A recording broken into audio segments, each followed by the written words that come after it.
Not every trap is created equal. Did these films play a rigged game, or are some Saw movies just better than the rest? Here's our list of every Saw film ranked from worst to best.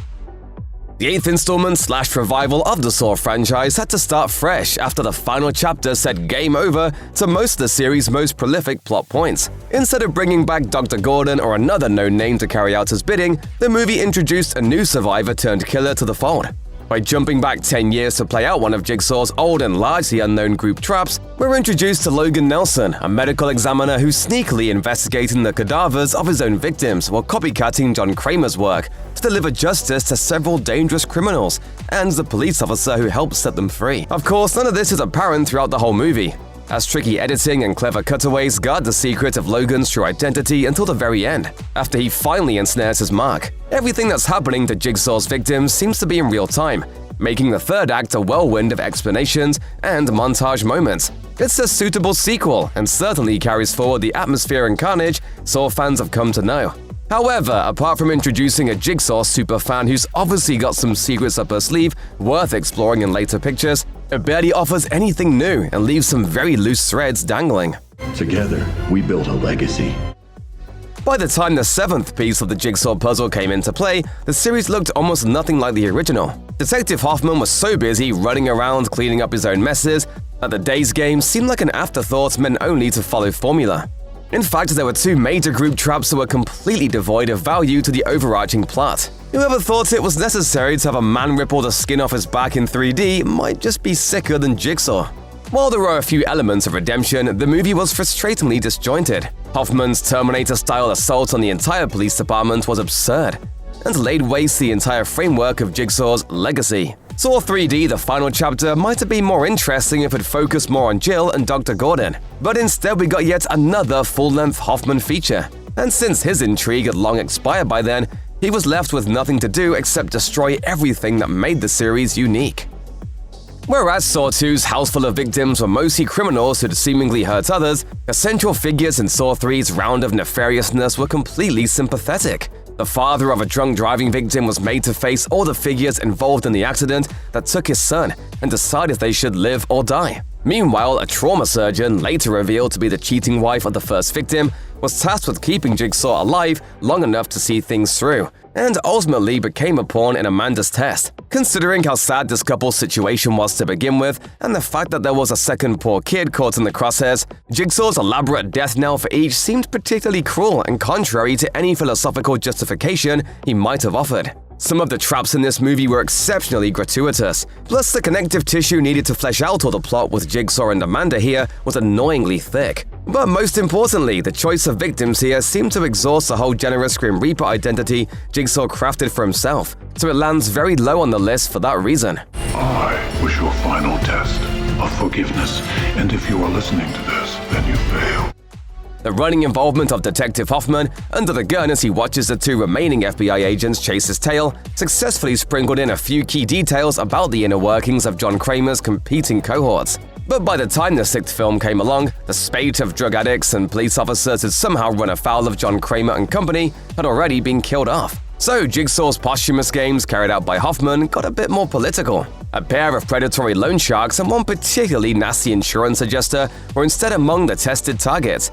And while the intention here might have been ambitious, the plot became flimsy rather quickly. The villainization of these corporate types was tired before it even began, so the effort to pin all of the ills of John's insurance woes on one guy fell completely flat. It was a nice try to find yet another thread to tug on when it came to John's original ills with the world, but it became stock schlock long before the timer ran out. He wanted us to learn. And did you? It's strangely satisfying that Saw 4 stays on the same puzzling plot path as its predecessors and adds a new layer to John Kramer's wretched rationale. The addition of Jill and showing John's despair outside of the cancer patient aspect was just what the series needed to stay alive. And yes, we really did need a few more secondary psychos to fill in all the timeline gaps, especially once John Kramer had gone bye-bye. As with Saw 3 though, the central player of this film's games, Lieutenant Rigg, seems wholly undeserving of his trial. So what if he was passionate about his job and missed out on a family vacation or two? The punishment never really matched the crime in this series. but especially so for Rig. The clever culmination of events at the end delivered a fresh surprise that saved this story. The ghastliness of the deaths on display was handily overshadowed by the deep dive into how Jigsaw came to be such a twisted individual in the first place, and the fact that he still retained control of his crew even while cold on the autopsy table was delightfully bonkers and managed to renew any waning interest in what came next. But the plot's focus on Rig was lame and made this movie a very middle-of-the-road entry in this series' run. As Detective Hoffman embraced his role as the lone soldier left from John Kramer's kill crew, he had one major problem on his hands: Special Agent Strom, who stayed hot on Hoffman's trail.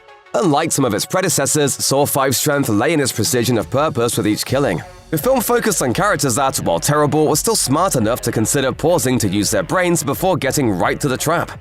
Not only that, but the game of cat and mouse that ensued between Special Agent Strom and Detective Hoffman was, by and large, pretty epic, and harkened back to the first film's element of obsessive investigation. This wasn't just another senseless police slaughter session by the men and women in pig masks, in other words. The gore of the games, too, seemed to temporarily taper off at this point, leaving a little more for the sound effects team to color in rather than exploiting the visual angles. This film's return to a teamwork element in the games, along with less pitiful victims, was a smart and satisfying continuation of what made Saw 2 stick, and Strom's passionate pursuit culminated in a crushing twist ending that was as jaw-dropping as anything that came before it or after. Make your choice. Spiral from the Book of Saw strips the Saw franchise down to its basics. No more Jigsaw, no more twisted, convoluted continuity. It's just traps, a serial killer, a menacing puppet, some pig masks, and a mystery, one that, in this case, may be a little too easy to solve. As a way of breathing new life into the franchise, Spiral is a huge success. While its style isn't as aggressively edgy as the first movies, its cast is bursting with star power. Focusing on Chris Rock's scrappy detective Zeke Banks instead of the killer and their victims offers a new perspective on the ever-brutal Saw universe. The traps are much simpler than the devices from the later Saw films, but they're still suitably uncomfortable, if somewhat less graphic. The problem? Spiral isn't all that scary. By emphasizing the police investigation over everything else, Spiral plays more like a police procedural or a crime thriller. Sure, it's tense and the trap scenes are full of bloody Saw charm, but outside of a few jump scares, you'd be hard-pressed to call Spiral a real horror flick. As a plain old movie, Spiral is one of the best and most accessible installments since the first one. Is it really a superior Saw experience, though? To die-hard fans, probably not. James Wan stepped away from the first sequel and Lee Whannell's duties were reduced to co-writing the script, but director Darren Lynn Bousman still managed to avoid some second verse, same as the first sequel stagnation with Saw 2. Instead, the film expanded the world that had been established in the first installment and offered a new vein of intrigue to explore. The core idea of a selected group of victims stuck in some souped-up doom room where they're racing against the clock and fleshing out their own shared histories completely elevated the original idea. On top of that, the flick's subplot of police brutality would inform the rest of the franchise, and the movie gamely answered the lingering question of what actually happens to the survivors with the surprising return of series mainstay Amanda. The film's ability to merge the central test of the day with another, much more personal challenge for Detective Matthews was very compelling. Were it not for the novelty of the original film, Saw 2 might rank second. 2023's Saw X carried the franchise back to its roots, metaphorically and chronologically. The movie brought back Tobin Bell as John Kramer and set its events in between Saw and Saw 2. While the film didn't show fans any amount of grotesque traps, it also spent some time building an actual story. Desperately seeking a cure for his terminal cancer, John lets himself get hoodwinked by a group of scam artists, posing as experimental doctors in Mexico City. Once John realizes what's happened, Jigsaw comes out and the violence ratchets up to 11. The movie contains more than a few nods to the franchise's history, but also manages to essentially function as a standalone film. Bell gives his best performance in the entire series, helped along by an unusually strong Saw script. The traps remain as inventive as ever, and though the film mimics the style of the original Saw, it isn't afraid to show off that the franchise's cinematography has come a long way in nearly 2 decades. Unfortunately, a few things hold Saw X back from the top slot. The movie very much advertises its twist, and the fact that it positions Jigsaw as a hero feels more than a little uncomfortable. Like other films on this list, the biggest flaw in Saw X is that it just can't quite live up to the nostalgia-soaked original. By a hair, Saw X lands at second best. There was something very artful about Saw's approach to the macabre that made the movie such an indelible experience. It spawned an interest in seeing more of what the messed-up minds of then-industry noobs Lee Wan-el and James Wan could come up with in the way of those traps. From the surprisingly effective small-scale setting of two people locked in a bathroom playing a game of Clue for their lives, to the whirly cam montage of showing off other terror traps, to the chilling sounds of Charlie Clouser's series-defining score, Saw opened the door to a new horror universe, especially after it ended on such a twist that it was decidedly not game over. Far from perfect, Saw featured some moments of imperfect acting and low-budget camera angling that are pretty cringeworthy upon review. However, even if it didn't offer the slickest cinematography known to Hollywood, Saw nevertheless presented an original and very disturbing film. It's still number 1.